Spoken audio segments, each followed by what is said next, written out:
Hi, I'm Ron Futrell with Liberty.com. I don't think I have to tell you, but these are tumultuous times here in the land of the free, home of the brave.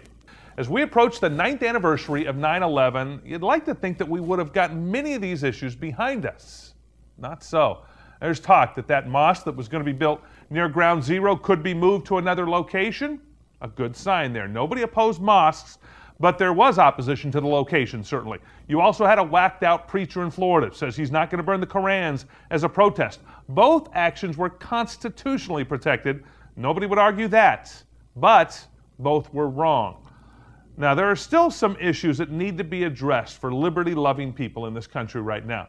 There were violent protests in the Middle East against America just at the very thought that somebody was going to burn the Koran.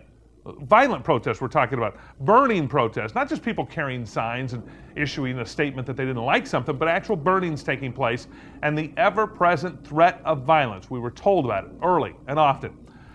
I think this is an appropriate time for us to read the first half of the First Amendment to the U.S. Constitution. Congress shall make no law respecting an establishment of religion or prohibiting the free exercise thereof. In other words, there should be no official state religion, and you can worship as you please without government interference. Of all the sacred words in our founding documents, and there are many of them, these words stand out clear and brilliant. All religions are welcome, but you cannot force conversion. What's unfortunate is that these stories are getting in the way of the much bigger story this week, and what we should be remembering, those who died on 9/11. Many have personal stories. My personal story, my son's high school language teacher, Barbara Edwards, was on American Airlines Flight 77 that morning that crashed into the Pentagon.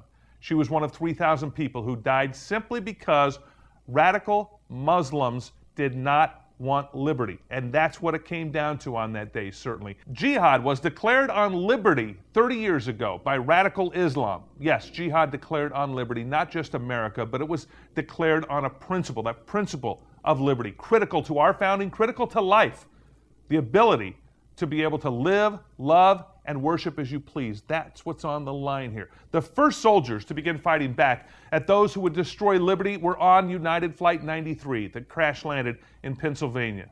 Todd Beamer, let's roll. You know that story certainly well.